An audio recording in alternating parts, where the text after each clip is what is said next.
Selamat pagi, Bapak, Ibu, dan saudara-saudari yang terkasihi dalam Tuhan Yesus Kristus. Hari ini kita memasuki Minggu Prapaskah yang kedua. Apakah ada di antara Bapak atau Ibu serta saudara-saudari sekalian yang baru pertama kali beribadah di GKI Manyar? Jika ada, kami meminta kesediaannya untuk berdiri di tempat agar dapat dikenal oleh jemaat yang lain. Oke, kalau tidak ada, kami menyambut Bapak, Ibu, dan saudara-saudari sekalian dengan sukacita dan berharap agar dapat terus beribadah dengan kami di GKI Manyar. Ibadah Minggu Prapaskah yang kedua ini akan dipimpin oleh Pendeta Aditya Kristus Saputro dengan tema Krisis Masyarakat, Krisis Gereja. Mari bersama-sama kita menyimak warta lisan melalui tayangan layar LCD. Shalom Christ-like people. Mari kita simak informasi warta jemaat minggu ini. Sebagai bentuk peran serta gereja dalam mewujudkan kesetaraan gender, Pokja Kemitraan GKI Sinode Wilayah Jawa Timur akan mengajak jemaat di lingkup GKI Sinode Wilayah Jawa Timur untuk mengikuti kebaktian minggu dengan liturgi khusus Hari Perempuan Internasional pada tanggal 12 Maret 2023 dengan tema Mematahkan Bias Gender, Menggapai Kesetaraan. Selain itu juga Pokja Kemitraan GKI Sinode Wilayah Jawa Timur mengundang jemaat untuk hadir dalam seminar Hari Perempuan GKI Sinode Wilayah Jawa Timur yang dilaksanakan pada Sabtu 18 Maret 2023 pukul 18 waktu Indonesia Barat dengan mengusung tema yang sama, mematahkan bias gender, menggapai kesetaraan. Seminar akan berlangsung secara on-site di GKI Darmo Satelit Surabaya dan dapat juga diikuti secara online melalui aplikasi Zoom Meeting. Seminar ini akan dibawakan oleh 3 orang narasumber, Ibu Yuliati Umroh dari Yayasan Alit Indonesia, Pendeta Profesor Tabita Kartika dari Universitas Kristen Duta Wacana, dan Ibu Iva Hasanah, Direktur KPS2K. Mari bersama mematahkan bias, agar perempuan dan laki-laki makin setara.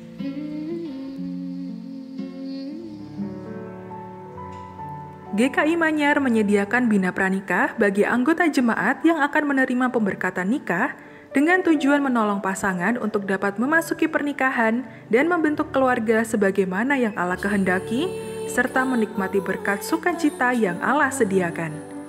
Bagi pasangan yang akan mengajukan permohonan peneguhan dan pemberkatan nikah pada tahun 2023, wajib mengikuti bina pranikah pada bulan Maret 2023. Waktu pelaksanaan bina pranikah adalah sebagai berikut. Pendaftaran dapat dilakukan dengan mendaftarkan diri melalui tautan yang tertera di layar atau menghubungi kantor gereja pada jam kerja. Syarat pendaftaran dapat dicek pada tautan berikut ini, dan pendaftaran akan ditutup pada tanggal 11 Maret 2023. Mari bersekutu bersama dalam persekutuan doa Komisi Senior dengan tema Penderitaan Karena Kebenaran yang akan diadakan pada hari Rabu 8 Maret 2023 pukul 10 pagi melalui live streaming YouTube GKI Manyar. Kegiatan ini akan dilayani oleh Bapak Paulus Kusuma. Sudahkah kita merefleksikan hidup kita untuk senantiasa mencari kehendak Allah? Mari hadiri doa labirin yang akan diadakan pada hari Rabu 8 Maret 2023 pukul 7 malam bertempat di GSG Lantai 2 GKI Manyar. Christ-like people, hadirilah persekutuan doa sektor dengan tema Merespon Peringatan Tuhan yang akan diadakan pada hari Rabu tanggal 29 Maret 2023 pukul 7 malam bertempat di GSG Lantai 1 GKI Manyar. Kegiatan ini akan dilayani oleh Pendeta Katalia Kurnia Gunawan.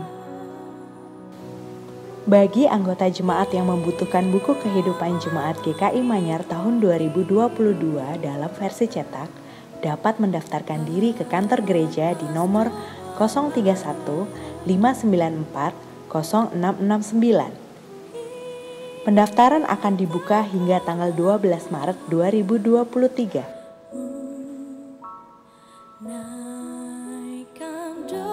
Sekian warta jemaat minggu ini. Selamat hari Minggu dan Tuhan Yesus memberkati. Jemaat diundang untuk bangkit berdiri. Mari kita memasuki ibadah Prapaskah kedua ini dengan bertanggapan membaca Mazmur 121 ayat yang pertama sampai dengan yang kelima. Aku melayangkan mataku ke gunung-gunung, dari manakah akan datang pertolonganku? Pertolonganku ialah dari Tuhan yang menjadikan langit dan bumi. Ia takkan membiarkan kakimu goyah, penjagamu tidak akan terlelap. Sesungguhnya tidak terlelap dan tidak tertidur penjaga Israel. Tuhanlah penjagamu, Tuhanlah naunganmu di sebelah tangan kananmu.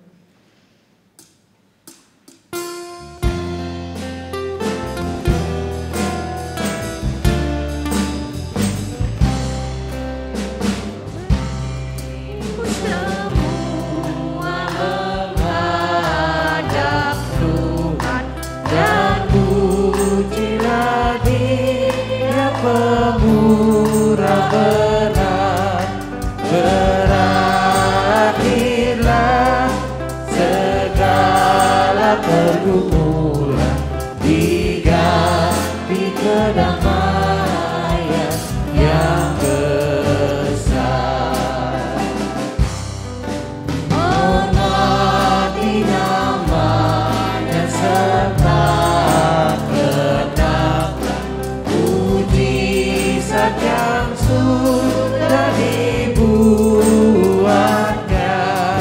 Hendaklah terus syukurmu kau nyatakan di jalan hidupku seluruhnya.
Umat kepunyaan Allah, mari bersama kita memasuki ibadah Minggu Prapaskah kedua ini dengan mengaku bahwa pertolongan kita adalah dalam nama Tuhan yang menciptakan langit, bumi, dan segala isinya, dan yang setia menepati janji keselamatan yang telah dinyatakannya.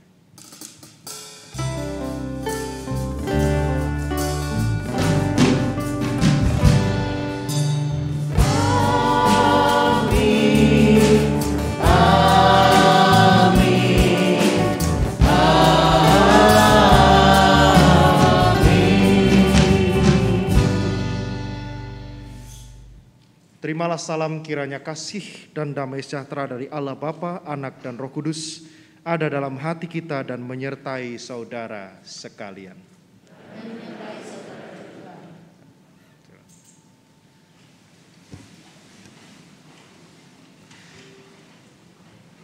Shalom Bapak Ibu Saudara yang dikasihi Tuhan. Kita sudah bersama memasuki bulan ketiga di tahun 2023. Dan kalau kita melihat dunia sekitar kita, kita masih melihat kondisi negara kita, kondisi masyarakat kita sedang berjuang di dalam masa pemulihan. Bagi beberapa orang, saudara, kita masih hidup di dalam masa ketidakpastian. Yang menjadi pertanyaan adalah bagaimana sikap kita sebagai gereja ketika kita berhadapan dengan krisis-krisis yang ada di sekitar kita. Sebagai murid-murid Kristus, sudahkah kita menghayati peran kita sebagai para agen perubahan itu? Sudahkah saudara dan saya menjadi gereja kecil menjadi para pewarta pengharapan di dalam mewartakan, menularkan nilai-nilai kerajaan Allah. Kita akan bersama merenungkannya di dalam ibadah Minggu Prapaskah yang kedua ini.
Kasih Allah yang besar sudah dibuktikannya dengan menebus dosa-dosa dunia di kayu salib.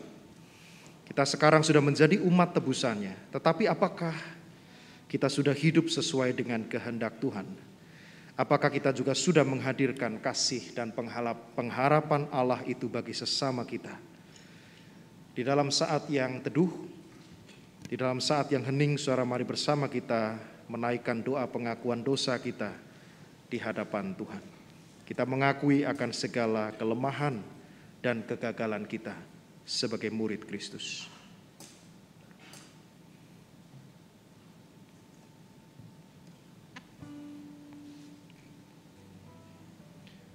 Ya Tuhan, kami mengucap syukur setiap kali kami mengingat segala pemeliharaan, kesetiaan, rahmat Tuhan yang kami rasakan selalu baru di dalam kehidupan kami.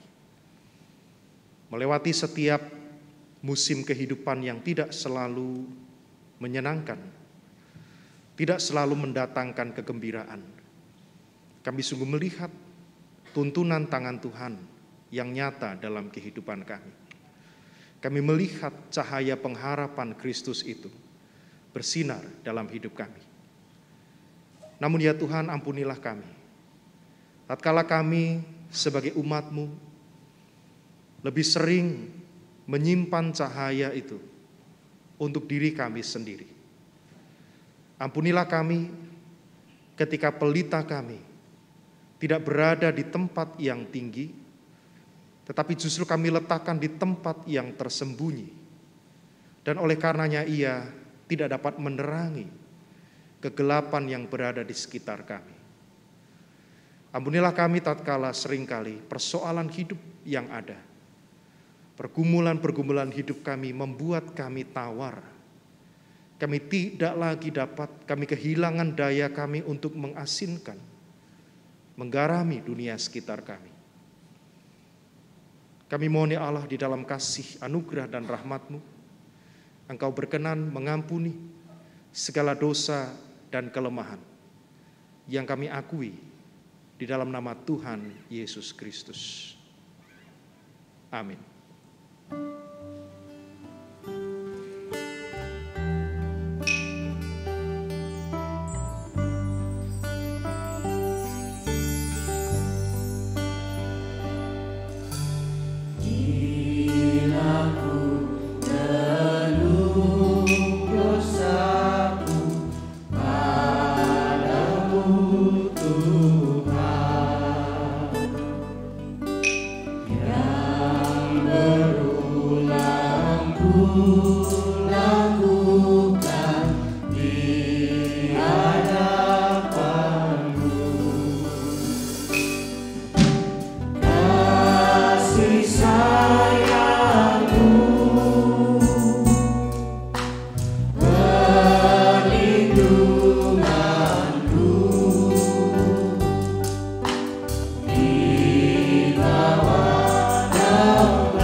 Saudara-saudaraku, berbahagialah kita yang tidak mengeraskan hati, sehingga kita memperoleh pengampunannya. Dan inilah berita anugerah yang tertulis dalam 1 Yohanes pasal 3 ayat 23 dan 24. Dan inilah perintahnya itu, supaya kita percaya akan nama Yesus Kristus anaknya, dan supaya kita saling mengasihi sesuai dengan perintah yang diberikan Kristus kepada kita. Barang siapa menuruti segala perintahnya, ia diam di dalam Allah, dan Allah di dalam dia. Dan demikianlah kita ketahui bahwa Allah ada di dalam kita, yaitu Roh yang telah Ia karuniakan kepada kita. Demikianlah berita anugerah dari Tuhan. Salam damai bagi saudara sekalian.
Saudaraku, sebelum kita bersama memasuki pelayanan Sabda Tuhan, kita akan menyaksikan sebuah video singkat berikut.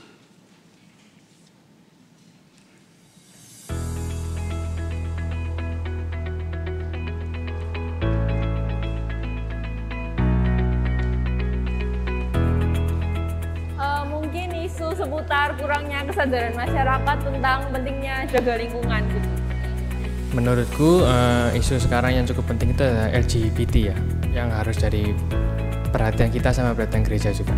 Kalau bagi saya pribadi mungkin labeling ya, memperhatikan kehidupan orang melalui sosial media, kita tuh jadi punya standar identitas untuk seseorang yang ditampilkan di sosial media. Diskriminasi terhadap kaum LGBT.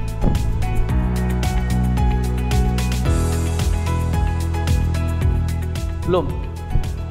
Gereja sedikit terpecah ya soal hal ini, jadi memang ada yang menanggapi dengan serius, ada juga yang ekstrimnya yang meng-accept sikap itu, bahkan ada juga sikap ekstrim yang lain itu benar-benar menolak hal itu dan menolak manusianya. Tidak terlalu menjangkau, karena kan gereja tuh kadang lebih eksklusif ke kehidupan mereka-mereka yang aktif di gereja sendiri. Jadi kalaupun ada yang terjadi di luar, apalagi kalau mereka bukan teman-teman yang aktif di gereja, ya itu menjadi urusan mereka di luar.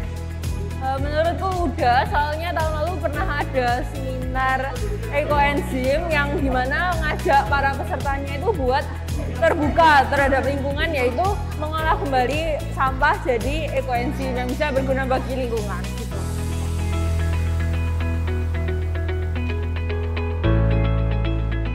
Menurut saya mungkin teman-teman yang udah sangat berkomunitas di gereja harus lebih mungkin dewasa untuk menjangkau teman-teman yang imannya mungkin lemah atau belum terlalu kuat berakar atau bertumbuh dengan teman-teman dalam gereja. Jadi mungkin harus lebih sabar kalau menghadapi teman-teman yang mungkin memang sangat sulit untuk diajak berkomunitas dalam gereja, apalagi bagi mereka yang identitasnya tuh banyak ditentukan dari dunia atau di luar gitu, pandangan atau sosial media gitu. Menurutku gereja harus merangkul mereka sebagai manusia, tetap menerima mereka sebagai manusia, dan di saat yang bersamaan gereja juga harus menuntun mereka menjadi orang yang lebih baik. Jadi kita harus menyadarkan mereka, jadi kita tetap harus merangkul bersama, kita datang bersama, duduk bersama di hadapan Tuhan, bahwa kita ini memang orang-orang berdosa dan kita mengakui kelemahan kita. Yang saya lihat gereja sekarang masih membenci kaum-kaum LGBT.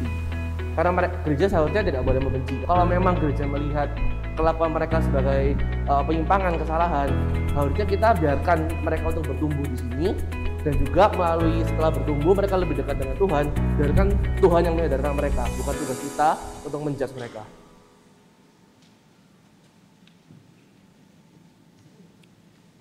Mari kita berdoa.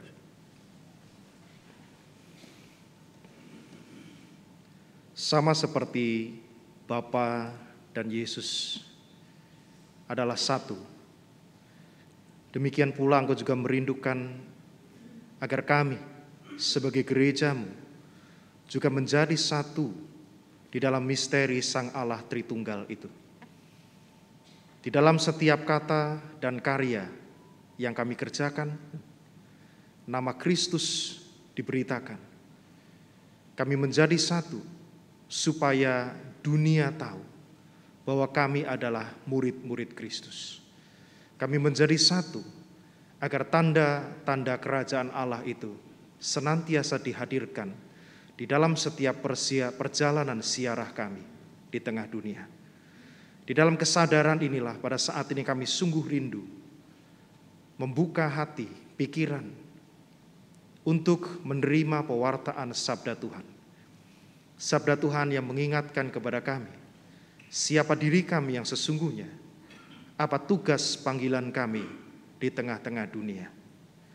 Di tengah segala kelemahan kami dan kebisingan nurani kami yang seringkali dipenuhi dengan suara-suara hati kami sendiri, keinginan-keinginan dan hasrat hati kami.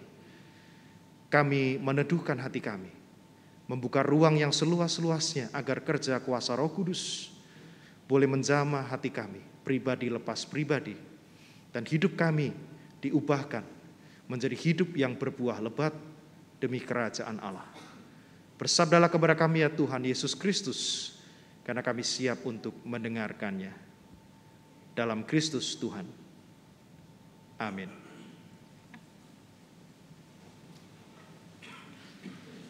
Bacaan pertama diambil dari Kejadian pasal yang ke-12, ayat yang pertama sampai dengan ayat yang keempat. Kejadian 12, ayat yang pertama sampai dengan ayat yang keempat. Dalam perikop, Abram dipanggil Allah. Berfirmanlah Tuhan kepada Abram, "Pergilah dari negerimu dan dari sanak saudaramu dan dari rumah bapakmu ini ke negeri yang akan kutunjukkan kepadamu. Aku akan membuat engkau menjadi bangsa yang besar dan memberkati engkau serta membuat namamu masyhur, dan engkau akan menjadi berkat. Aku akan memberkati orang-orang yang memberkati engkau dan mengutuk orang-orang yang mengutuk engkau. Dan olehmu semua kaum di muka bumi akan mendapat berkat." Lalu pergilah Abraham seperti yang difirmankan Tuhan kepadanya, dan Lot pun ikut bersama-sama dengan dia. Abram berumur 75 tahun ketika ia berangkat dari Haran. Lanjut, demikianlah sabda Tuhan.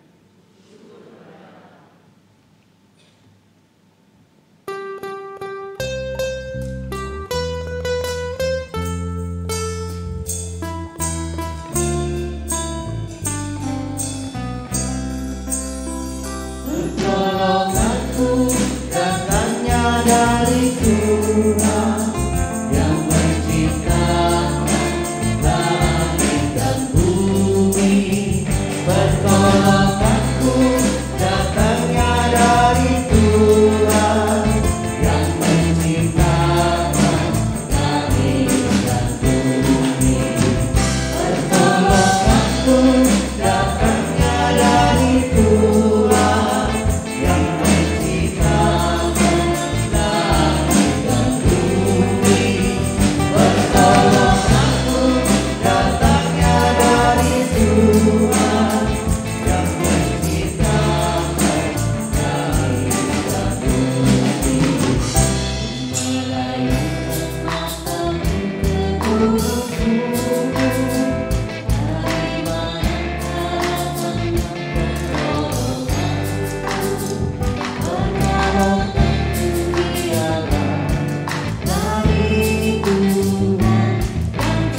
Bacaan kedua diambil dari Roma pasal yang keempat, ayat yang pertama sampai dengan ayat yang kelima. Dilanjutkan dengan ayat yang ke-13 sampai dengan ayat yang ke-17. Roma 4, ayat yang pertama sampai dengan ayat yang kelima, dilanjutkan dengan ayat yang ke-13 sampai dengan ayat yang ke-17. Dalam perikop, Abraham dibenarkan karena iman. Jadi, apakah akan kita katakan tentang Abraham, bapa leluhur jasmani kita?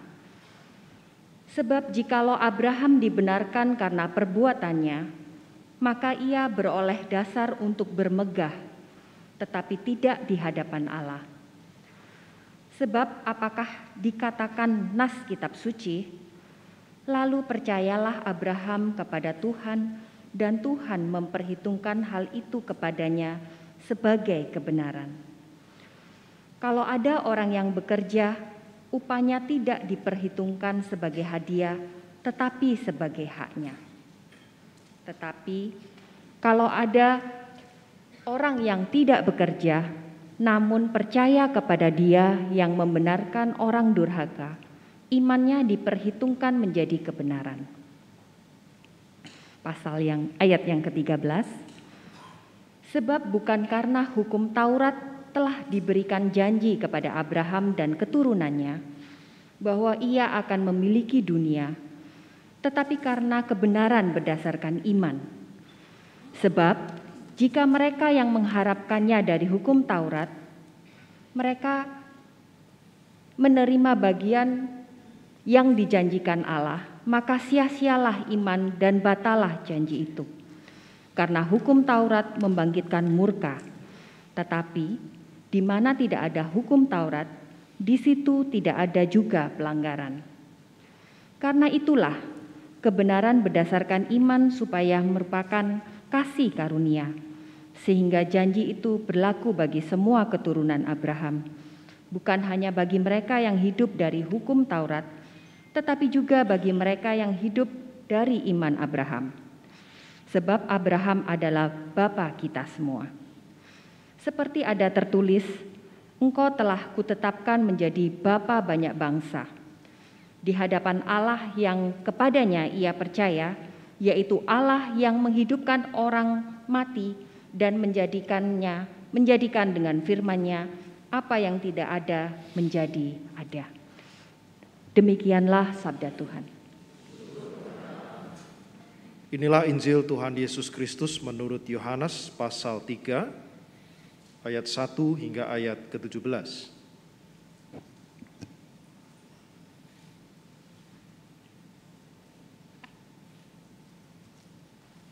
Adalah seorang Farisi yang bernama Nikodemus, seorang pemimpin agama Yahudi. Ia datang pada waktu malam kepada Yesus dan berkata, "Rabi, kami tahu bahwa engkau datang sebagai guru yang diutus Allah, sebab tidak ada seorang pun yang dapat mengadakan tanda-tanda yang engkau adakan itu jika Allah tidak menyertainya." Yesus menjawab, katanya, "Aku berkata kepadamu, sesungguhnya jika seorang tidak dilahirkan kembali, ia tidak dapat melihat kerajaan Allah." Kata Nikodemus kepadanya, "Bagaimanakah mungkin seorang dilahirkan kalau ia sudah tua? Dapatkah ia masuk kembali ke dalam rahim ibunya dan dilahirkan lagi?" Jawab Yesus, "Aku berkata kepadamu, sesungguhnya jika seorang tidak dilahirkan dari air dan roh, ia tidak dapat masuk ke dalam kerajaan Allah. Apa yang dilahirkan dari daging adalah daging, dan apa yang dilahirkan dari roh adalah roh. Janganlah engkau heran karena aku berkata kepadamu, kamu harus dilahirkan kembali. Angin bertiup kemana ia mau dan engkau mendengar bunyinya, tetapi engkau tidak tahu dari mana ia datang atau kemana ia pergi. Demikianlah halnya dengan tiap-tiap orang yang lahir dari roh." Nikodemus menjawab, katanya, "Bagaimanakah mungkin hal itu terjadi?" Jawab Yesus, "Engkau adalah pengajar Israel dan engkau tidak mengerti hal-hal itu. Aku berkata kepadamu, sesungguhnya kami berkata-kata tentang apa yang kami ketahui dan kami bersaksi tentang apa yang kami lihat, tetapi kamu tidak menerima kesaksian kami. Kamu tidak percaya waktu aku berkata-kata dengan kamu tentang hal-hal duniawi. Bagaimana kamu akan percaya kalau aku berkata-kata dengan kamu tentang hal-hal surgawi? Tidak ada seorang pun yang telah naik ke surga selain daripada Dia yang telah turun dari surga, yaitu anak manusia. Dan sama seperti Musa meninggikan ular di padang gurun, demikian juga anak manusia harus ditinggikan, supaya setiap orang yang percaya kepadanya beroleh hidup yang kekal. Karena begitu besar kasih Allah akan dunia ini, sehingga ia telah mengaruniakan anaknya yang tunggal, supaya setiap orang yang percaya kepadanya tidak binasa, melainkan beroleh hidup yang kekal. Sebab Allah mengutus anaknya ke dalam dunia, bukan untuk menghakimi dunia, melainkan untuk menyelamatkannya oleh Dia. Demikianlah Injil Tuhan Yesus Kristus. Berbahagialah mereka yang mendengarkan firman Allah, memelihara dan melakukannya dengan setia. Hosiana. Hosiana, Hosiana, Hosiana.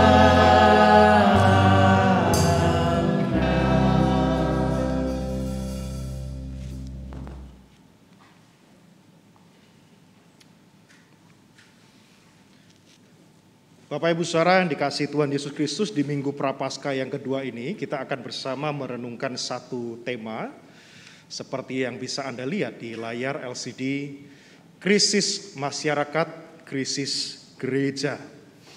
Apa maksudnya, Saudara? Saya ingin memberikan sebuah introduksi dengan membagikan pengalaman saya dulu.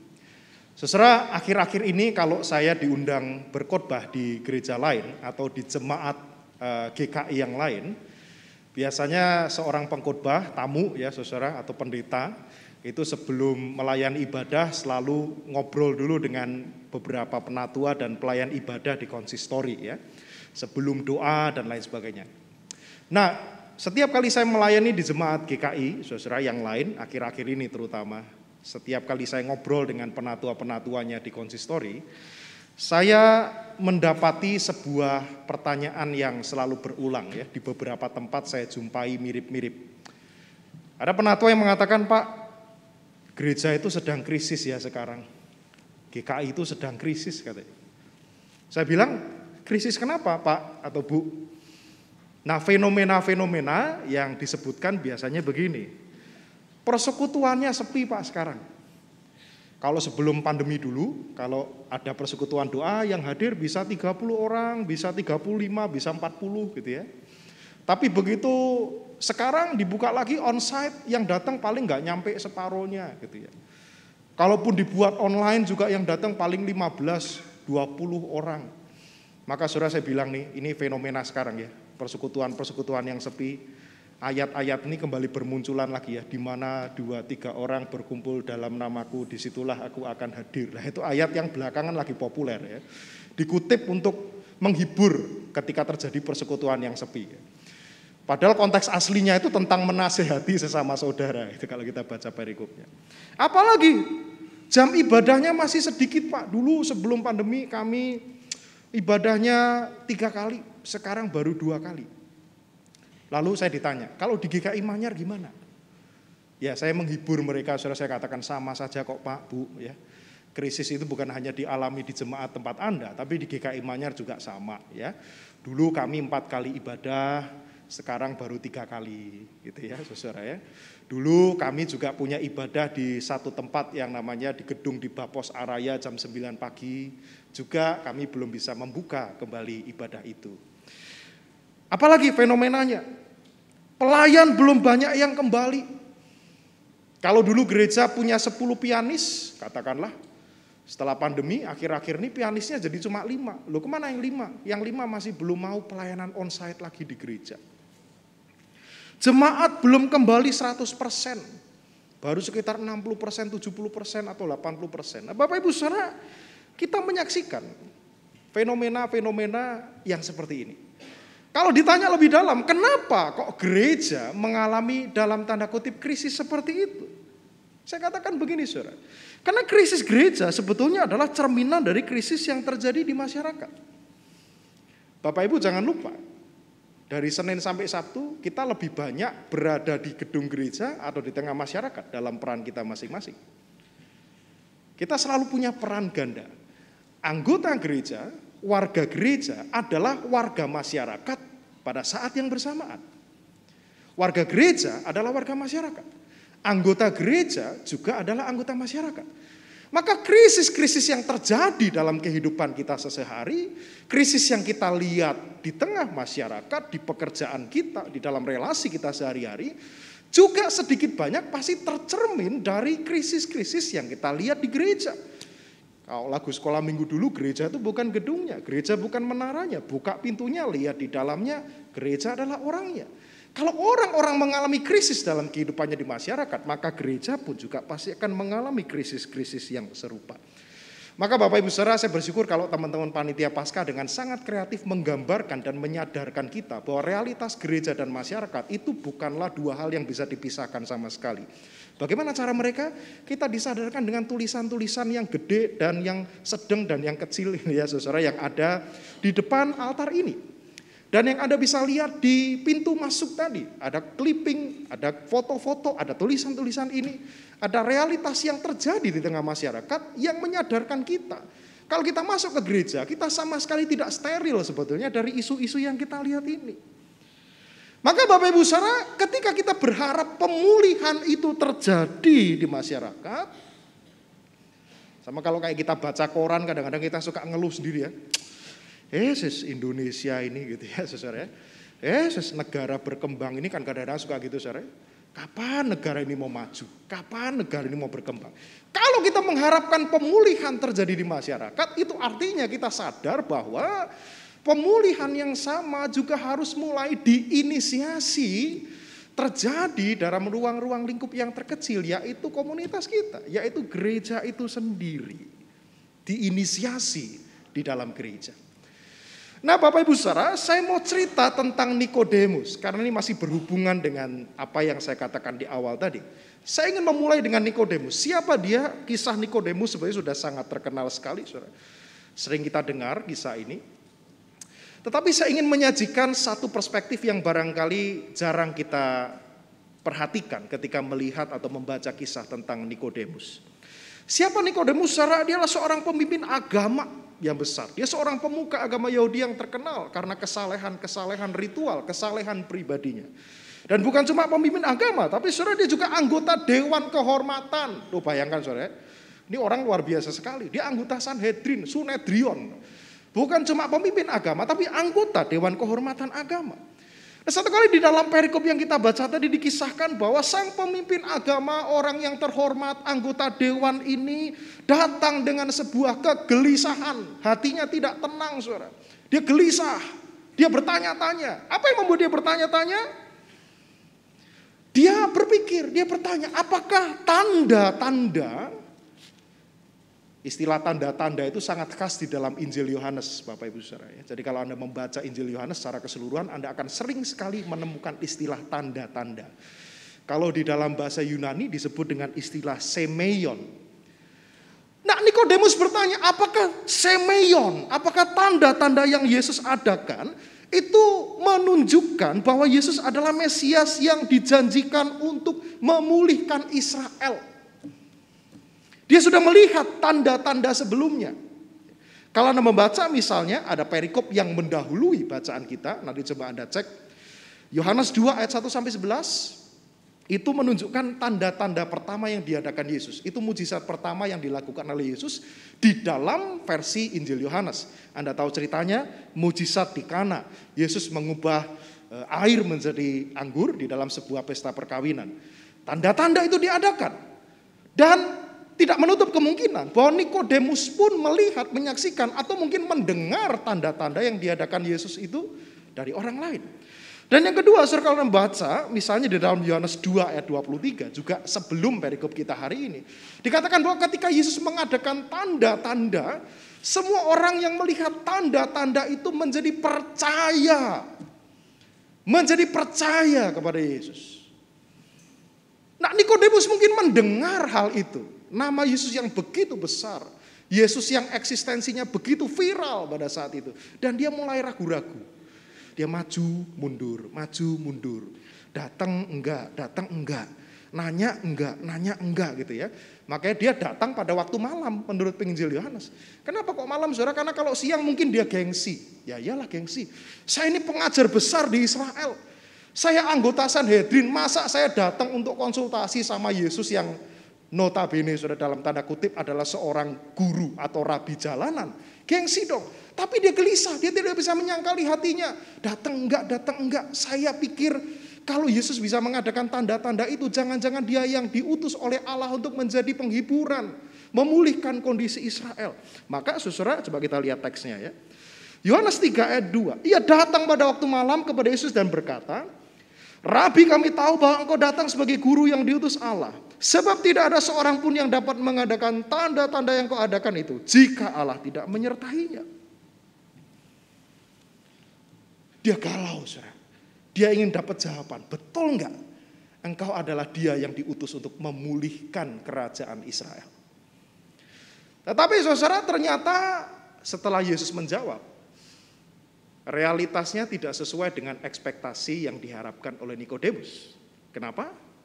Sebab tanda-tanda atau semeion yang dimaksudkan oleh Yesus dan yang ada di dalam Injil Yohanes itu berbeda dengan yang diharapkan Nikodemus.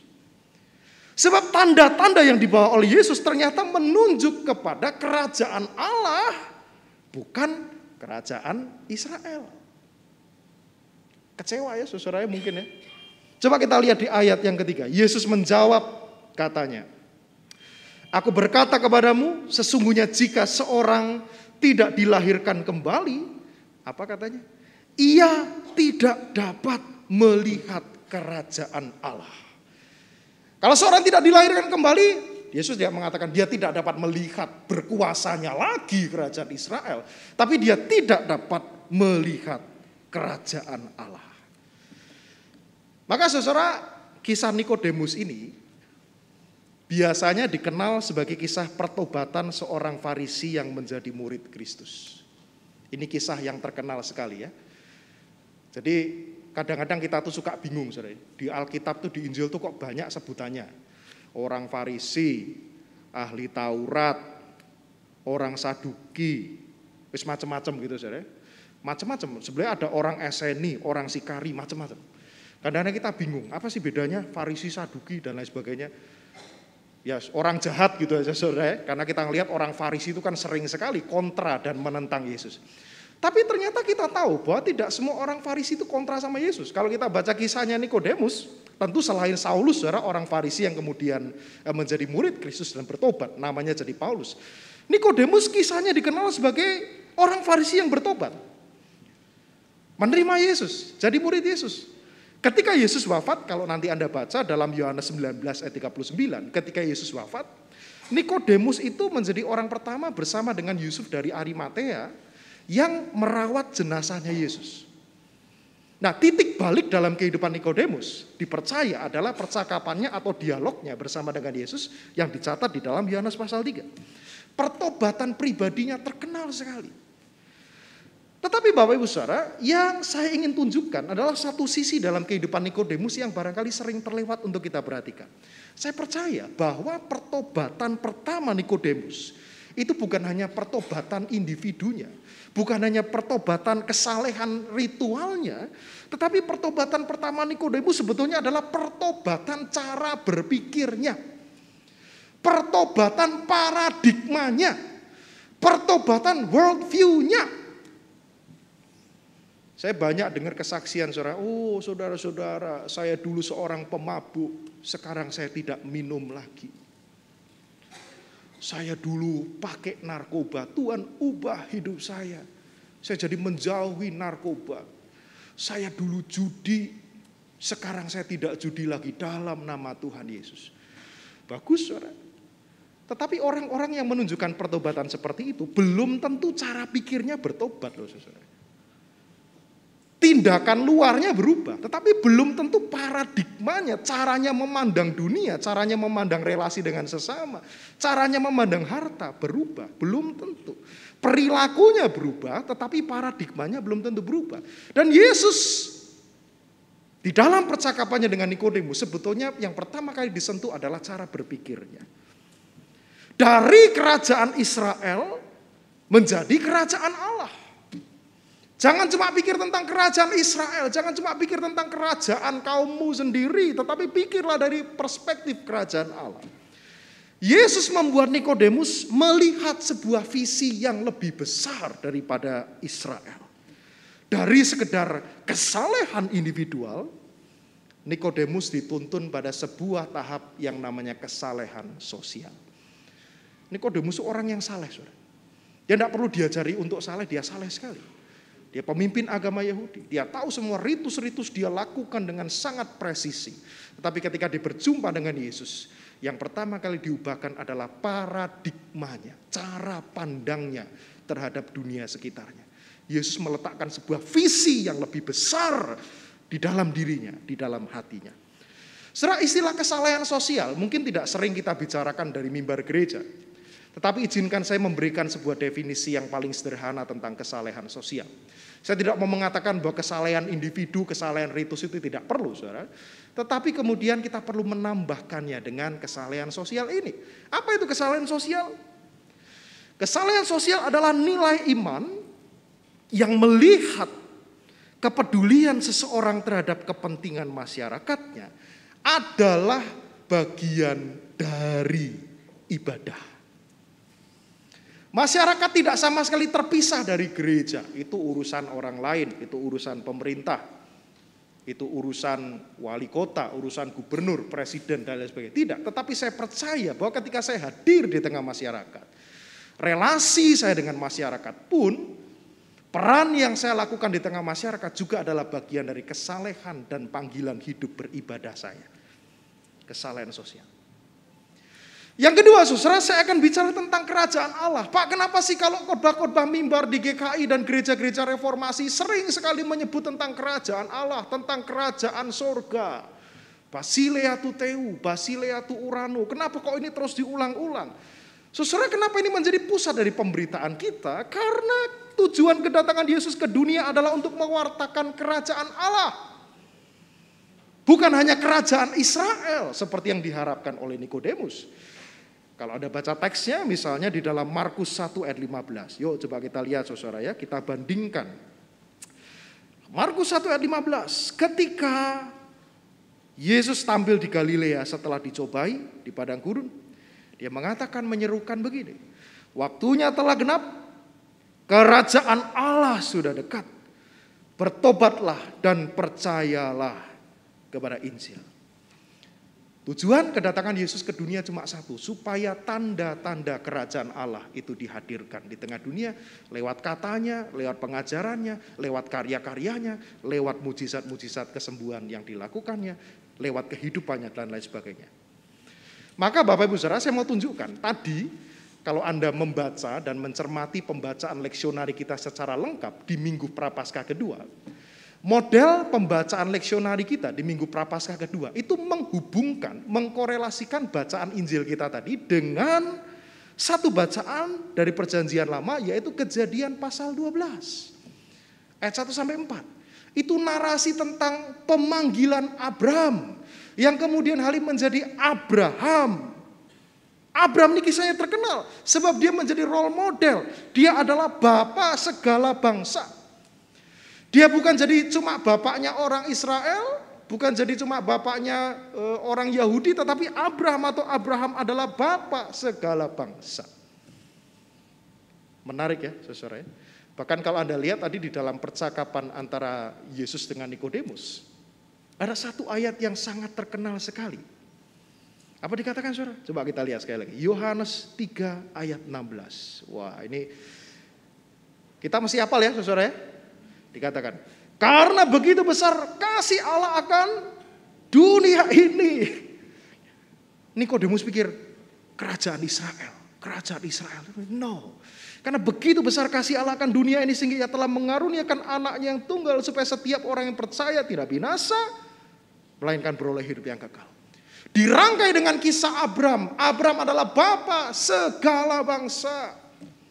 Dan kalau kita sambungkan dengan bacaan kita yang kedua, kita pun walaupun kita ini tidak menuruni darahnya Abraham secara langsung, tetapi kita sebagai orang beriman mewarisi iman Abraham yang dibenarkan karena imannya. Abraham ada role model, orang yang inklusif, terbuka bagi semua. Dan yang menarik Bapak Ibu Saudara, nanti coba Anda bandingkan. Kalau Anda membaca Kejadian 12, mundur sedikit ke Kejadian pasal 11, dan Anda akan menemukan sebuah fakta yang menarik, bahwa kisah pemanggilan Abram yang adalah bapa segala bangsa, itu terbitnya persis sesudah kisah Menara Babel diruntuhkan. Menarik ya. Menara Babel itu apa sih Bapak Ibu Saudara? Menara Babel itu simbol apa? Hegemoni. Ada orang yang mengatakan membangun menara yang tingginya sampai ke langit, jangan sampai kita yang seragam semua bentuknya ini, bahasanya, tradisinya, jangan sampai kita itu terpisah-pisah kemana-mana. Kita bangun saja menara gading yang tingginya sampai ke atas, semuanya keseragaman kita buat menjadi kokoh. Tetapi Allah tidak merestui kan saudara? Menara Babel diruntuhkan, bumi terserak di dalam keberagaman, dan narasi pemanggilan Abram sebagai bapa segala bangsa terbit setelah kisah kejatuhan Menara Babel.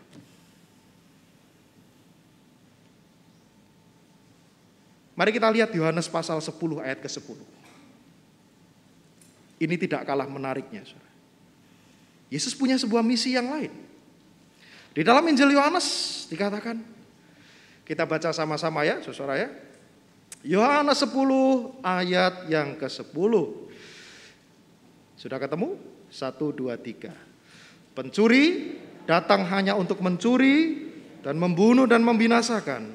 Aku datang supaya mereka mempunyai hidup dan mempunyainya dalam segala kelimpahan. Saya suka membaca ayat ini dalam versi terjemahan NIV, New International Version. Karena kalau dibaca dalam terjemahan baru LAI, kelimpahan itu seringkali kalau dengar kata kelimpahan, saudara, kelimpahan itu apa sih? Oh, kelimpahan itu banyak duit gitu saudara ya. Banyak rezeki berlimpah-limpah. Tetapi saudara mari lihat terjemahan NIV untuk ayat ini. I have come that they may have life and have it to the full. Jadi kelimpahan di sana artinya bukan cuma sekedar kaya raya. Kelimpahan di sana adalah hidup yang penuh. Kalau orang Surabaya bilang hidup yang ungkul, gitu saudara ya. Hidup yang genap. Kelimpahan itu artinya fullness of life. Dan Yesus katakan, akulah gembala yang datang supaya setiap orang itu memperoleh fullness of life atau kepenuhan di dalam hidupnya. Kepenuhan apa saudara? Sejahtera fisiknya, ya itu perlu. Tetapi juga sejahtera mentalnya, sejahtera psikisnya, dan sejahtera spiritualitasnya. Dan kalau kita melihat saudara dunia tempat kita tinggal, apakah dunia tempat kita tinggal, masyarakat sekitar kita sudah betul-betul menunjukkan bahwa mereka mencapai kepenuhan hidup yang sejati? Kalau kita masih melihat ada orang yang dompetnya kosong, ya, tidak penuh kan ya saudara ya.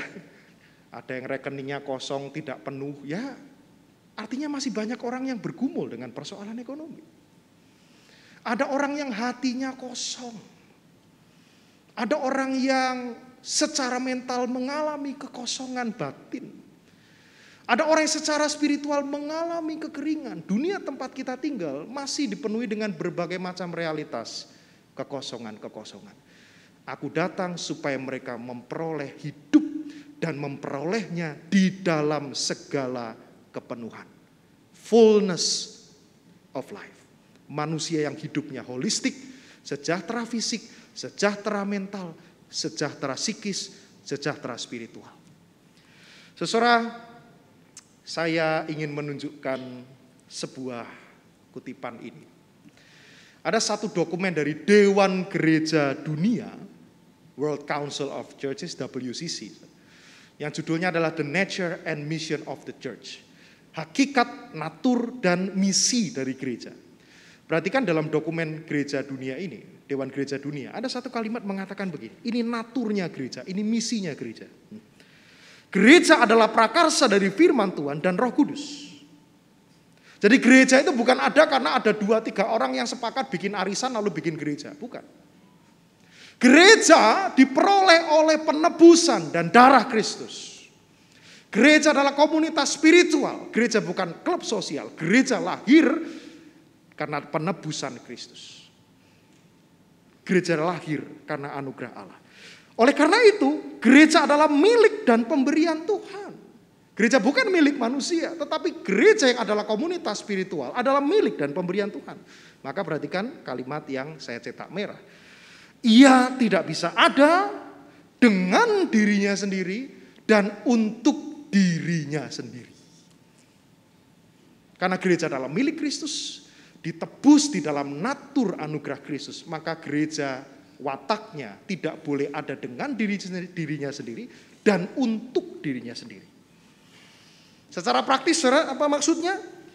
Di bawahnya dijelaskan, gereja bersifat misionaris, dipanggil dan diutus melayani sebagai alat firman dan roh, sebagai saksi kerajaan Allah. Saya menunjukkan beberapa gambar yang sebetulnya tidak perlu dijelaskan lagi, karena gambar ini sudah berkhotbah lebih daripada kata-kata ya, saudara ya. Potret dunia akhir-akhir ini, ada orang bilang ini bystander effect katanya. Coba kita lihat saudara, kalau kita lihat di medsos kita, hari-hari ini kalau ada orang kecelakaan di pinggir jalan, yang dilakukan pertama kali oleh orang-orang yang ada sekitarnya ngapain? Nolong dulu apa celananya masuk saku dulu? Celananya masuk saku, tangannya masuk saku celana. Salah ngomong ya. Nolong dulu apa tangannya masuk saku celana dulu? Tangannya masuk saku celana dulu ya, terus ngapain? Ngambil HP, terus difoto, terus di video ya kan? Diviralkan itu. Kalau Anda lihat kan begitu tuh. Media-media sosial isinya begitu ya. Lalu setelah diviralkan dapat likes ya, dapat hati, dapat jempol. Ya ada yang nolong juga gitu ya, tapi kadang-kadang nolongnya malah ngambil helmnya lumayan gitu ya. Bystander effect. Ya. Jempol banyak diberikan di mana-mana hari ini, tapi tidak banyak orang yang mau mengotori tangannya untuk melakukan tugas-tugas pelayanan. Padahal kata Yesus itu identitas gereja loh. Ini fenomena sosial. Tadi ada kesaksian yang kita dengar dari satu teman muda dalam video opini tadi sore. Hari ini katanya masyarakat kita suka labeling, hidupnya ditentukan dari apa yang dilihat di media sosial. Itu yang kita lihat, sore. Fenomena-fenomena. Dan ada juga orang yang hidupnya kaya makin kaya, sore ya. Orang yang kaya makin kaya, orang yang kenyang makin kekenyangan, tapi orang yang miskin makin miskin, orang yang lapar makin lapar. Orang yang punya akses pada pendidikan kadang-kadang tidak memaksimalkan itu, tapi ada orang-orang yang berpotensi dan tidak dapat akses kepada pendidikan. Ini realitas kita. Kita lebih suka membangun menara-menara Babel di sekitar kita daripada berziarah, berjalan, melayani seperti Abram dan menghadirkan Allah di dalam setiap perjalanannya. Itu yang dilakukan oleh Abram kan, saudara, bangun kemah menyebut nama Tuhan di masing-masing tempat yang dia kunjungi. Ini fenomena. Yang lapar makin lapar, yang miskin makin miskin, yang kaya makin kaya. Ada orang yang terbelenggu dengan media sosialnya. Gambar yang sebelah kiri, saudara. Kalau menurut Bapak Ibu itu kalau Anda tafsirkan artinya apa tuh? Ada orang yang ngomong buka mulut lebar gitu ya. Lalu ada tali gantungan, artinya apa? Itu ada di depan ini. Bullying.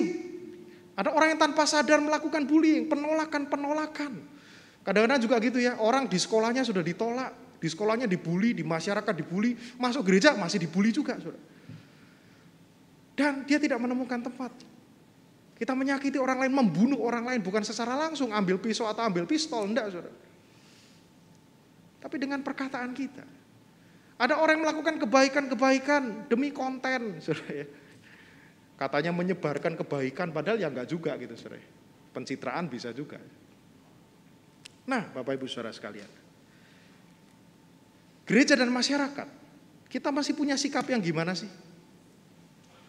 Saya merangkum setidaknya ada 4 model, Bapak Ibu Saudara. Ada 4 model. Model yang pertama adalah defensive against.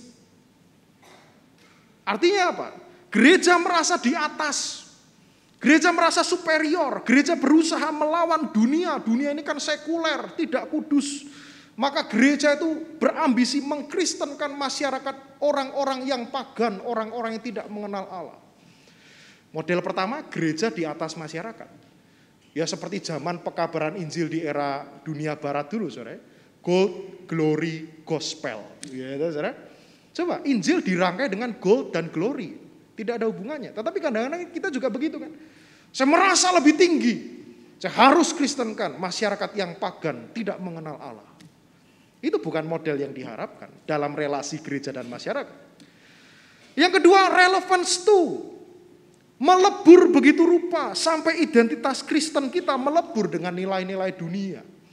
Saya masuk ke masyarakat, tetapi saya menjadikan nilai-nilai dunia identik dengan nilai-nilai kekristenan saya. Sudahlah, toh gereja dan masyarakat juga sama saja, toh orang gereja ya orang masyarakat. Ya sudahlah, saya hadir apa adanya di tengah masyarakat. Konformis. Orang lain korupsi, saya korupsi. Itu satu hal yang wajar. Orang lain tidak jujur, saya juga boleh. Relevance to, melebur begitu rupa sehingga identitas Kristennya tidak lagi dikenali. Itu bukan model yang diharapkan. Ada model ketiga, pure from. Memisahkan diri dari dunia yang dianggap bobrok, kotor, sekuler gitu ya.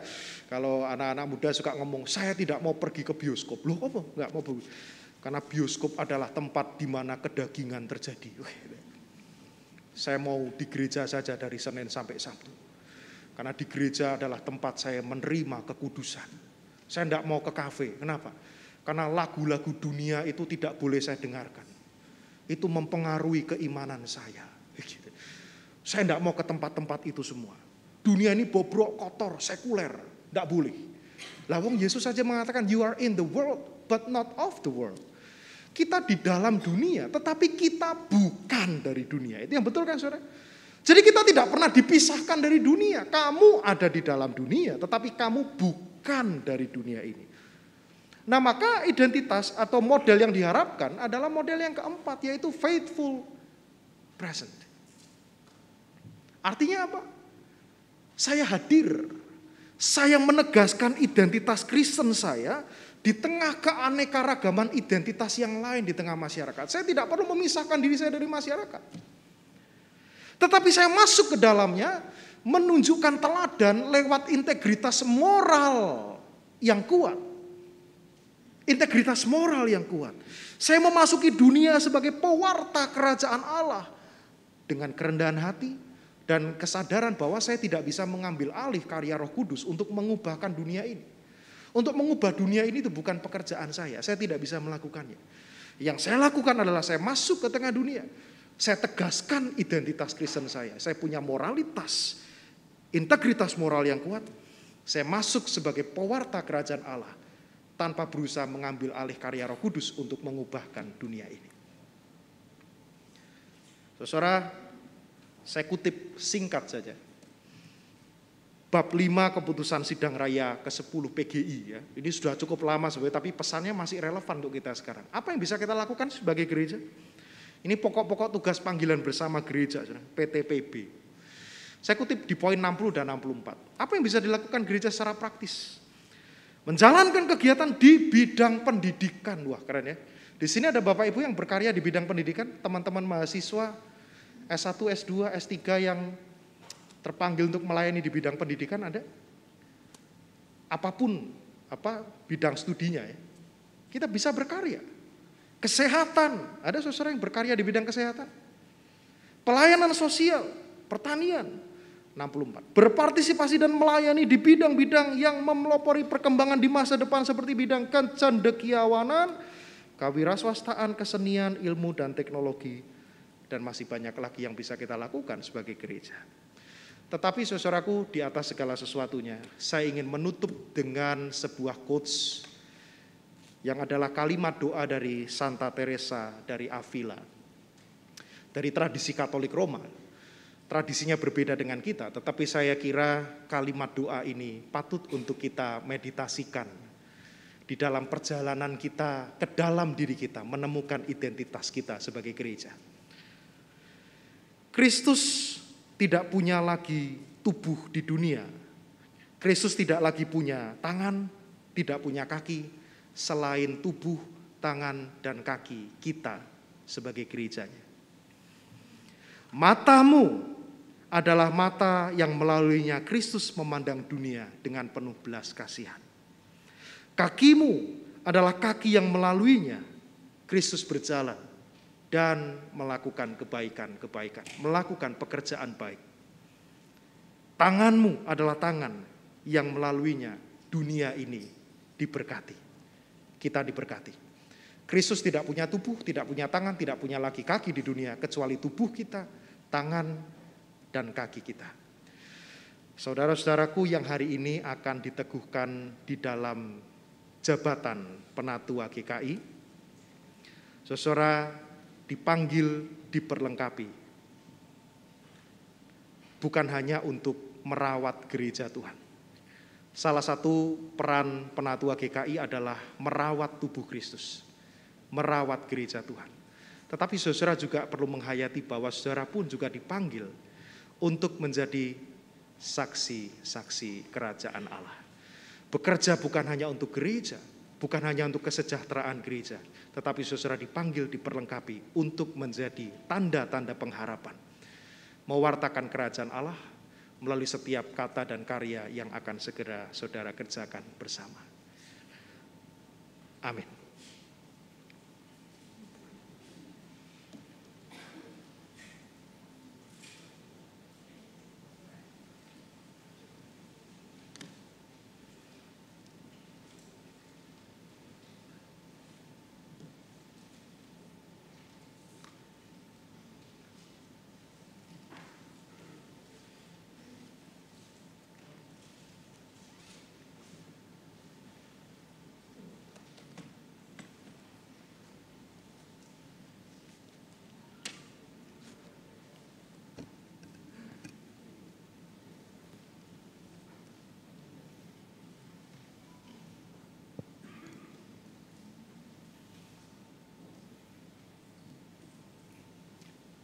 Saudara, kita akan masuk di dalam pelayanan peneguhan penatua GKI Manyar. Saya akan membacakan pengantarnya.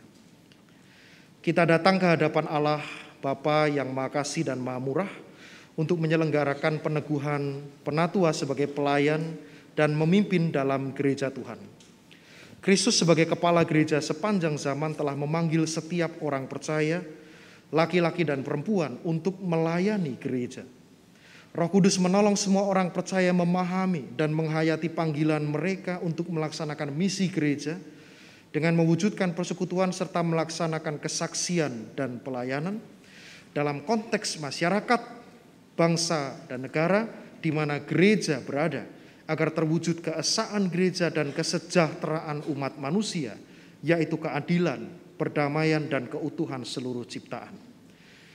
GKI berada dalam suatu tradisi di mana Allah memanggil dan memberdayakan para pendeta dan penatua untuk memimpin gereja dalam menjalankan misinya di tengah dunia sebagai peran serta gereja dalam misi Allah. Sebab itulah kita telah bersama-sama menjalani proses dan pergumulan sehingga pada hari ini kita dapat melaksanakan peneguhan penatua. Para penatua dipanggil untuk pembangunan tubuh Kristus. Mereka membangun jemaat dalam iman, pengharapan, dan kasih. Mereka mendorong dan memimpin jemaat melaksanakan misi gereja sebagai peran serta dalam perwujudan misi Allah. Mereka melayani dengan membangun kehidupan spiritual jemaat, menjaga pengajaran gereja dengan ajaran yang sehat, dan melaksanakan perkunjungan pastoral kepada anggota untuk berbagi suka dan duka, menghibur yang susah, menguatkan yang lemah, membalut yang terluka, mencari yang terhilang dan tersesat, serta menolong yang sakit dan yang menghadapi kematian. Mereka menjadi teladan dalam iman, berjuang untuk perdamaian, keadilan, dan keutuhan ciptaan, berjuang untuk keesaan gereja dan keesaan umat manusia, serta berjuang menantikan penggenapan kerajaan Allah.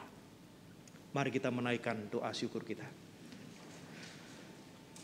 Ya Tuhan Yesus Kristus, Sang Empunya dan Sang Kepala Gereja, kami mengucap syukur karena dari masa ke masa Engkau memanggil, memperlengkapi, dan mengutus umat-Mu, laki-laki dan perempuan, untuk ambil bagian di dalam membangun jemaat Tuhan, ambil bagian di dalam merawat tubuh Kristus, bahkan ambil bagian di dalam sebuah perjuangan bersama, di dalam menghadirkan nilai-nilai kerajaan Allah yang dihadirkan melalui kata dan karya gerejamu. Oleh karena itu pandanglah saudara-saudara kami yang pada hari ini telah menyatakan kesediaannya untuk dipanggil dalam sebuah pelayanan sebagai para penatua GKI yang berjuang di dalam kepemimpinan spiritualnya, menjadi teladan bersama dengan Kristus mewujudkan kepemimpinan atas gereja. Pandanglah mereka, curahkanlah berkat-Mu atas mereka. Amin. Saya mengundang jemaat untuk berdiri.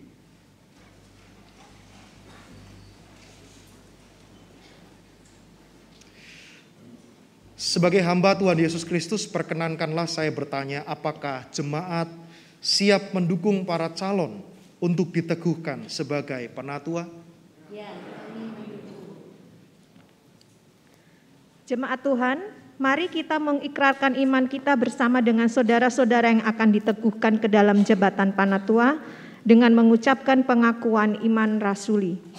Aku percaya kepada Allah, Bapa yang Maha Kuasa, Penjuru langit dan bumi, dan kepada Yesus Kristus, anaknya yang tunggal Tuhan kita, yang dikandung daripada Roh Kudus, lahir dari anak darah Maria, yang menderita sengsara di bawah pemerintahan Pontius Pilatus, disalibkan, mati dan dikuburkan, turun dalam kerajaan maut, pada hari yang ketiga, bangkit pula dari antara orang mati, naik ke sorga, duduk di sebelah kanan Allah, Bapa yang Maha Kuasa, dan dari sana ia akan datang untuk menghakimi orang yang hidup dan yang mati.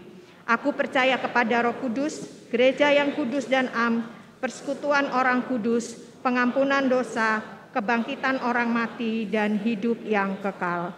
Amin. Umat dipersilakan duduk. Saya mengundang para calon penatua untuk boleh berdiri dan maju 2 langkah ke depan. Saudara-saudara calon penatua, sekarang saya ingin mengajukan beberapa pertanyaan kepada saudara-saudara. Saudara-saudara calon penatua, saudara telah dicalonkan dan dipilih oleh jemaat untuk jabatan penatua. Apakah saudara percaya dalam hati saudara bahwa saudara dipanggil oleh Allah melalui gereja Tuhan Yesus Kristus untuk menjadi penatua? Apakah saudara percaya bahwa Alkitab, Perjanjian Lama dan Perjanjian Baru adalah firman Allah yang menunjukkan jalan keselamatan di dalam Tuhan Yesus Kristus? Dan karena itu saudara akan menjaga jemaat dari segala pengajaran yang bertentangan dengan kebenaran Alkitab. Apakah saudara bersedia memberitakan Injil dari Tuhan dan Juru Selamat kita Yesus Kristus dan memegang kesaksian Alkitab itu serta menjaga keutuhan gereja? Apakah saudara bersedia mendalami Alkitab dengan rajin dan hidup dalam anugerah Tuhan? Apakah saudara bersedia mendoakan jemaat Tuhan dan membimbing mereka dengan teladan saudara dalam kesetiaan pelayanan dan hidup yang kudus? Apakah saudara bersedia menerima dan menaati ajaran dan tata gereja GKI? Apakah saudara bersedia setia dalam persekutuan, kesaksian dan pelayanan GKI dengan menggunakan segenap kekuatan saudara untuk misi Allah dan misi gereja di dunia, kini dan di sini? Apakah saudara bersedia bekerja sama dalam jemaat, majelis klasis, majelis sinode wilayah dan majelis sinode untuk memajukan perwujudan keesaan gereja serta menantikan dalam segala pengharapan kedatangan Kristus kembali? Apakah jawab Bapak Darius Yusman Winata? Ya, saya percaya dan bersedia. Apakah jawab Ibu Eli Sutanto? Ya, saya percaya dan bersedia. Apakah jawab Bapak Erwin Setiawan Tejo? Ya, saya percaya dan bersedia. Apakah jawab Bapak Immanuel Angi? Ya, saya percaya dan bersedia. Apakah jawab Bapak Paulus Budi Setiawan? Ya, saya percaya dan bersedia. Apakah jawab Saudari Sieni Ivanali? Ya, saya percaya dan bersedia. Saya mengundang para calon penatua untuk boleh maju dan berlutut di bantal yang sudah disediakan.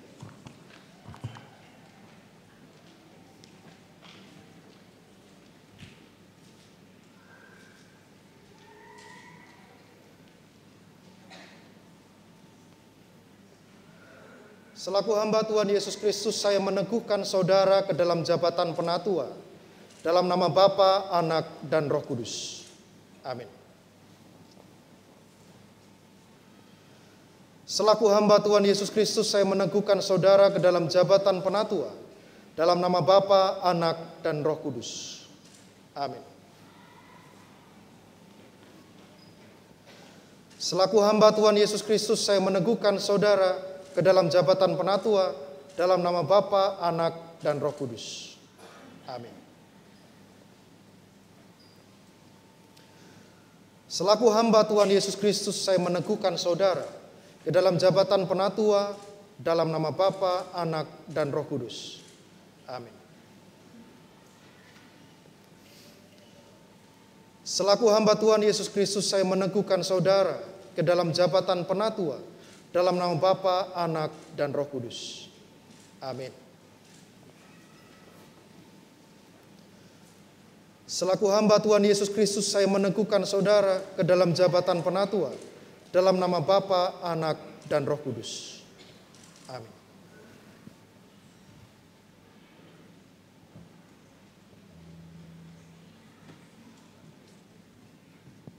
Jemaat, setelah nanti kalimat berkat disampaikan, jemaat diundang untuk bersama berdiri untuk menyanyikan nyanyian doksologi setelah berkat disampaikan. Allah yang Maha Kasih dan Maha Kuasa, Bapa Tuhan Yesus Kristus, kiranya memperlengkapi saudara-saudara sebagai penatua dengan kuasa Roh Kudus dalam menggembalakan jemaat Tuhan yang telah ditebus oleh darah dan nyawa Kristus. Dan Allah sumber damai sejahtera yang telah memanggil saudara-saudara sebagai anggota, kiranya menguduskan dan memelihara roh, jiwa, dan tubuh saudara dalam mengemban tugas dan tanggung jawab saudara-saudara yang baru ini. Amin.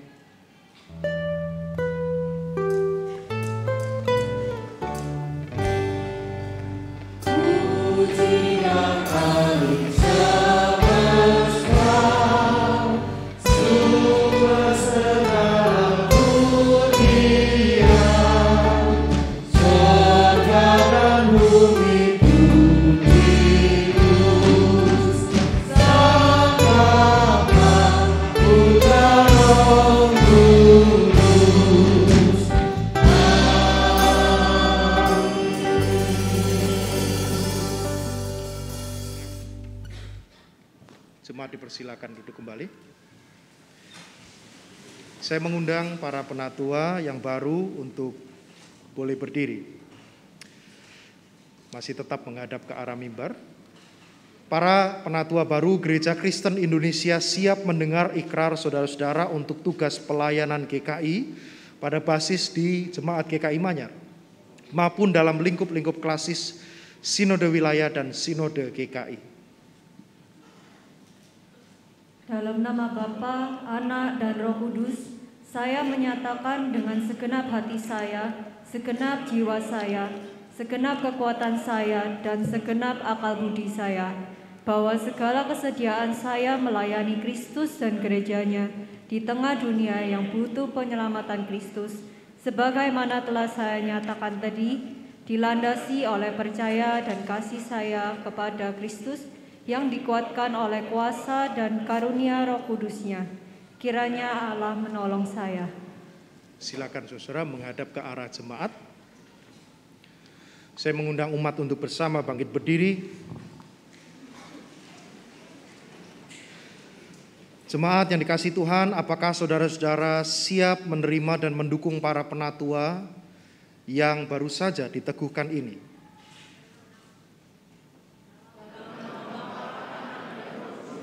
Kami menyambut dan menerima mereka. Kami berjanji akan memberikan dukungan, kasih, dan doa kepada mereka yang hidup dan melayani di antara kami, agar jemaat Tuhan terpelihara dalam kasih, iman, dan pengharapan. Silakan duduk.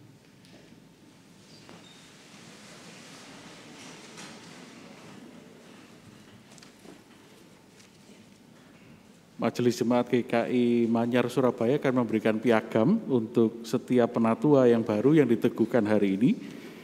Saya akan membacakan piagam peneguhan penatua nomor 006-GKIM-PP-3 Majelis Jemaat Gereja Kristen Indonesia Manyar menyatakan bahwa Bapak Darius Yusman Winata, Ibu Eli Sutanto, Bapak Erwin Setiawan Tejo, Bapak Immanuel Angi, Bapak Paulus Budi Setiawan, dan Saudari Sieni Ivanali telah diteguhkan sebagai penatua untuk masa pelayanan 2023 sampai 2026 dalam kebaktian Minggu 5 Maret 2023 pukul 9.30 waktu Indonesia bagian Barat di Jemaat GKI Manyar dilayani oleh Pendeta Aditya Kristo Saputro, Surabaya 5 Maret 2023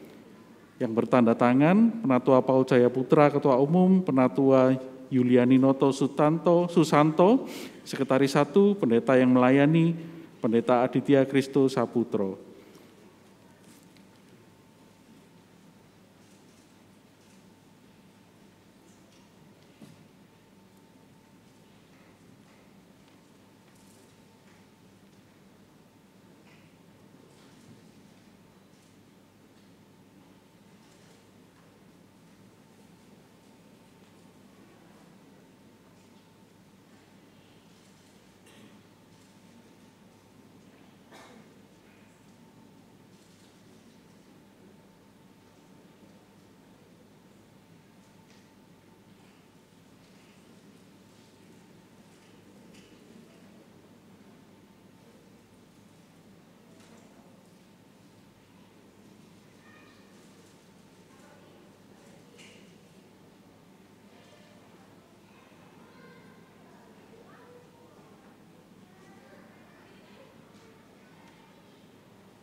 Para penatua yang baru dipersilakan kembali duduk, silakan.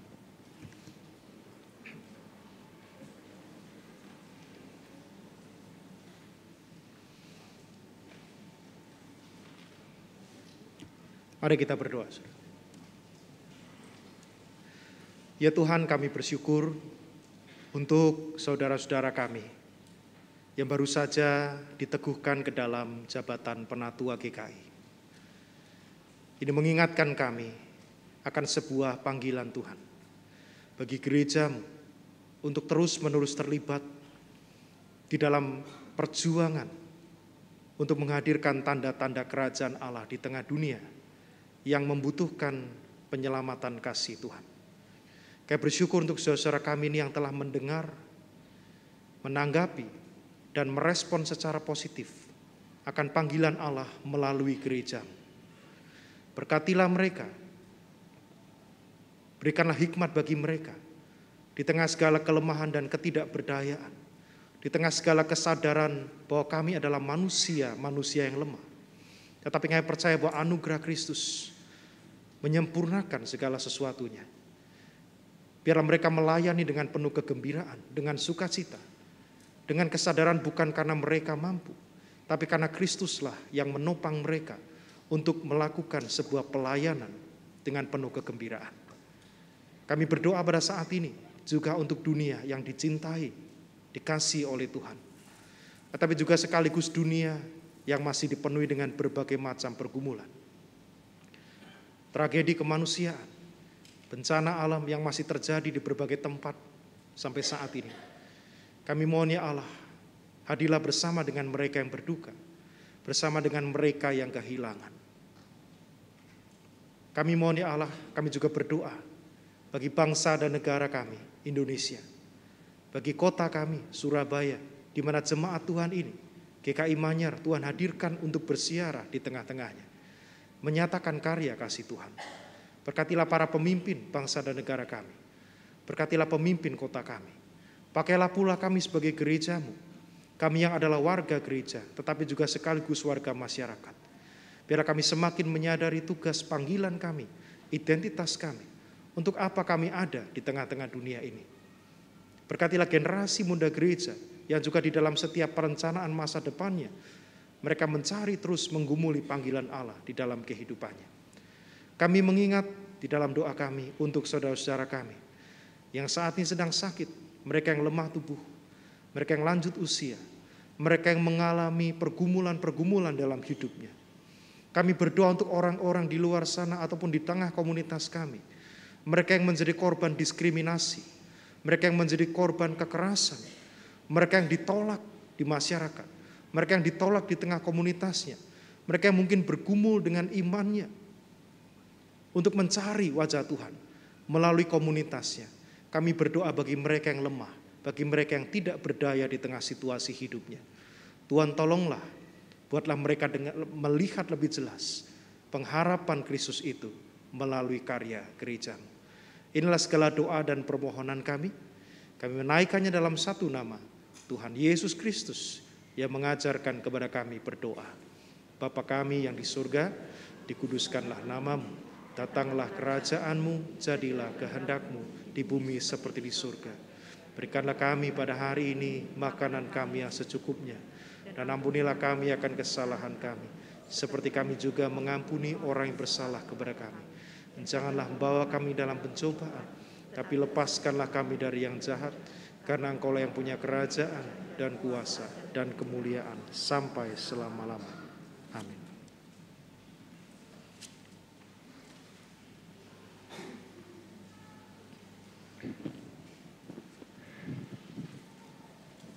Marilah bersama-sama kita saksikan pesan-pesan Paskah dari Panitia Paskah tahun 2023 melalui tayangan layar LCD.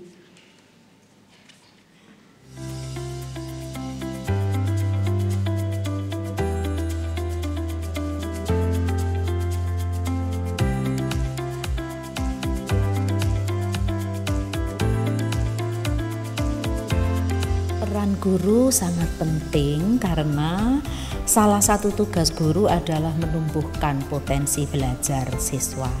Karena mereka adalah orang-orang pendidik karakter generasi muda bangsa. Sehingga tanpa guru, generasi muda mungkin akan dapat tersesat. Kita semua masih setuju bahwa pendidikan sangat penting bagi pembentukan pribadi, pembentukan karakter, peningkatan pengetahuan, keterampilan untuk bekerja dan juga life skill. Namun sentuhan dan interaksi antara guru dan siswa, guru dan pembelajar tetap sangat penting dan tidak tergantikan. Pengetahuan dan kemampuan bisa dideliver melalui online pembelajaran. Namun itu bukanlah satu-satunya tujuan dari pendidikan.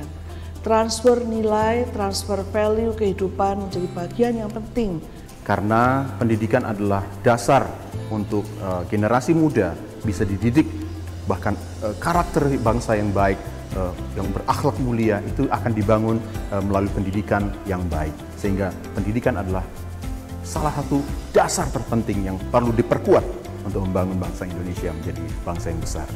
Pendidikan itu menjadi pondasi untuk mempersiapkan setiap orang, mempersiapkan masa depan mereka, masa depan yang penuh harapan dan masa depan yang cerah.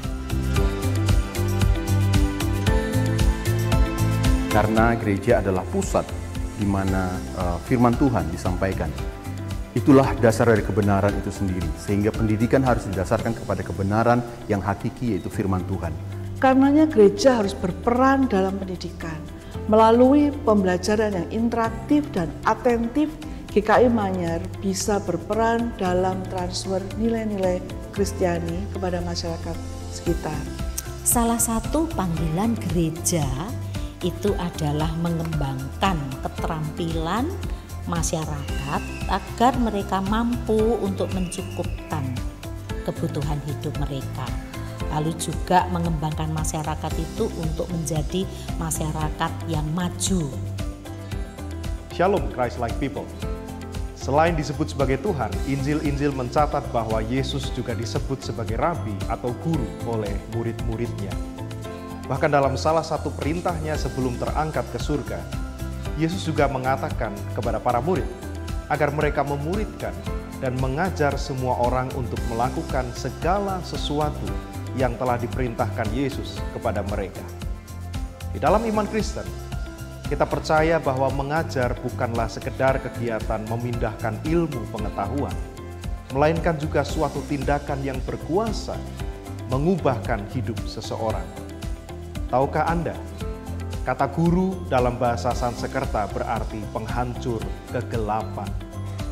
Pertanyaannya, apakah Anda adalah seorang yang terpanggil untuk berbagi ilmu, mengubah kehidupan, dan menerangi kegelapan dunia melalui talenta yang ada pada Anda?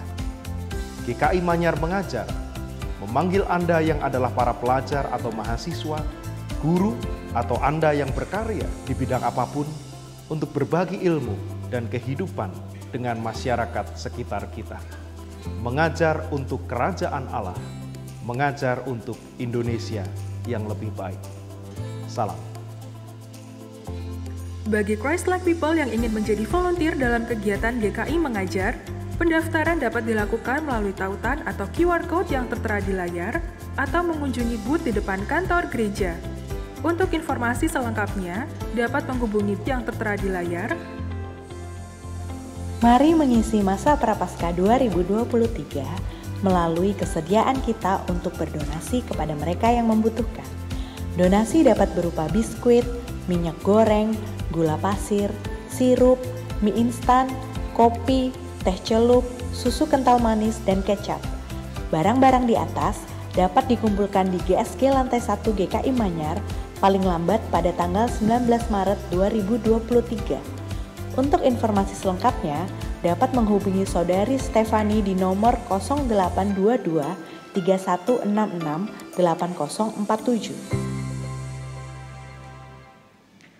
Bapak Ibu sekalian, donasi yang Bapak Ibu berikan ini akan dikemas oleh panitia Paskah dalam bentuk bingkisan lebaran yang akan didistribusikan kepada penjaga palang pintu kereta api, penggali makam di TPU Keputih, petugas krematorium, petugas kebersihan, petugas keamanan, pasukan kuning, loper koran, serta rekan-rekan muslim di masjid-masjid yang berada di sekitar lingkungan gereja, sebagai mereka dalam bentuk untuk merayakan Hari Raya Idul Fitri. Kami mohon dukungan dan partisipasi dari jemaat sekalian. Terima kasih. Bapak Ibu saudara, selain dari ke-6 saudara tadi yang sudah diteguhkan ke dalam jabatan penatua, kita juga bersyukur kalau hari ini ada 4 rekan yang sudah menyelesaikan masa baktinya sebagai penatua GKI, yang pada hari ini berakhir periode pelayanannya untuk sementara waktu sebagai penatua GKI. Ada 4 saudara kita yang mengakhiri jabatannya sebagai penatua GKI. Kalau ada yang hadir di ruangan ini, saya mengundang untuk boleh berdiri. Yang pertama ada Bapak Ali Kohar, silakan boleh berdiri di tempat saja Pak. Pak Bing Wijaya juga mengakhiri masa baktinya. Saat ini Pak Bing tidak bisa hadir bersama dengan kita karena sedang berada di luar kota. Ibu Leni Yuanita sebetulnya hadir, tetapi beliau bertugas di kebaktian pemuda dan remaja. Dan yang terakhir adalah Bapak Paul Cahaya Putra. Ya, boleh kalau mau tepuk tangan. Terima kasih Pak Ali, Pak Bing, Bu Leni, dan juga Pak Paul untuk masa baktinya. Kiranya juga nanti terus menyertai, Tuhan menyertai Pak Paul, Pak Ali, juga kedua saudara kita yang lain di dalam pelayanan-pelayanan di bidang yang lain, di GKI Manyar maupun di lingkup yang lebih luas. Tuhan memberkati.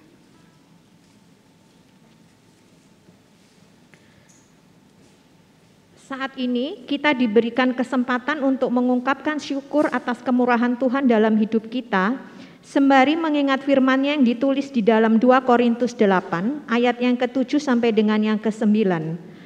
Maka sekarang, sama seperti kamu kaya dalam segala sesuatu, dalam iman, dalam perkataan, dalam pengetahuan, dalam kesungguhan untuk membantu, dan dalam kasihmu terhadap kami, demikianlah juga hendaknya kamu kaya dalam pelayanan kasih ini. Aku mengatakan hal ini bukan sebagai perintah, melainkan dengan menunjukkan usaha orang-orang lain untuk membantu. Aku mau menguji keikhlasan kasih kamu, karena kamu telah mengenal kasih karunia Tuhan kita Yesus Kristus, bahwa Ia yang oleh karena kamu menjadi miskin, sekalipun Ia kaya, supaya kamu menjadi kaya oleh karena kemiskinannya. Mari dengan sukacita kita menghantar persembahan kita sambil menyanyikan lagu Aku Suka Membagi.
Jemaat diundang untuk bangkit berdiri.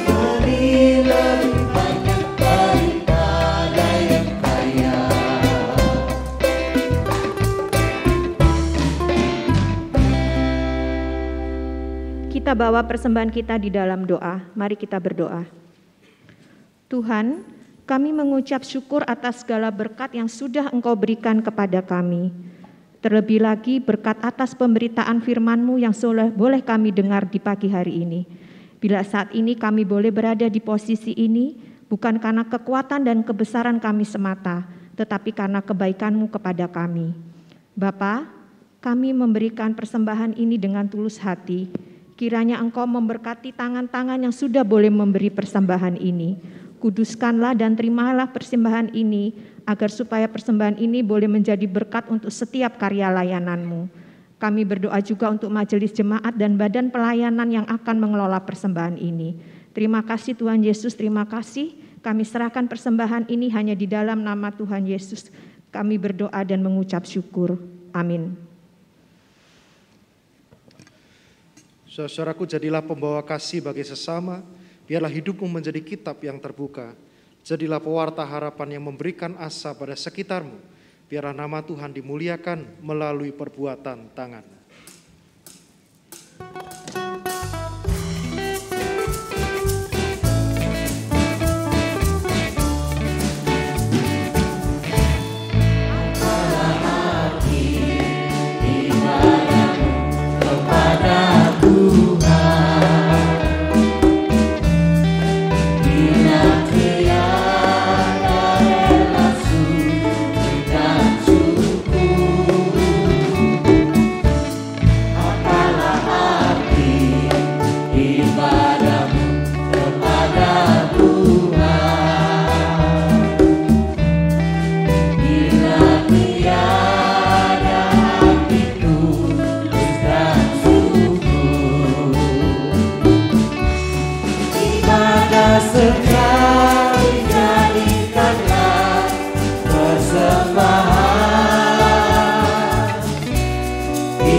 Iman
sejati jadikanlah persembahan, ibadah sejati kasihilah bersamamu, ibadah sejati yang berkenan bagi Tuhan, jujur dan tulus ibadah murni bagi Tuhan. Kini terimalah berkat-Nya. Kiranya cinta Allah Bapa senantiasa melingkupimu. Kiranya keselamatan Kristus meneguhkan hatimu saat kau berjalan di tengah dunia. Kiranya pertolongan Roh Kudus senantiasa menuntunmu. Dan Allah dalam persekutuan kasih-Nya memberkatimu dari sekarang sampai selama-lamanya. Hosiana. Amin.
Umat yang terkasih, Majelis Jemaat GKI Manyar mengucapkan selamat hari Minggu dan selamat memasuki pekan yang baru. Tuhan Yesus memberkati, ibadah selesai.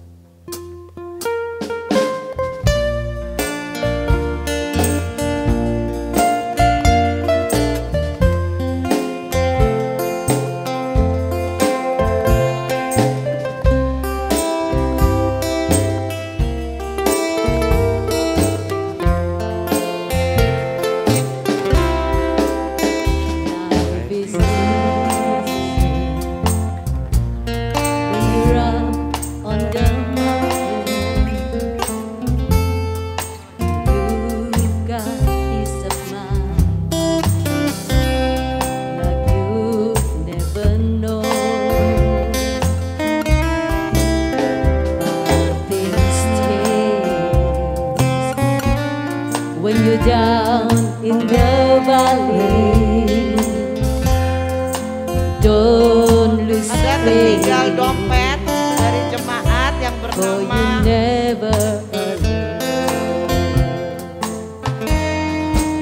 Perhatian, ada dompet yang tertinggal atas nama Hiroshi Grainaldi Chandra. Hiroshi Grainaldi Chandra.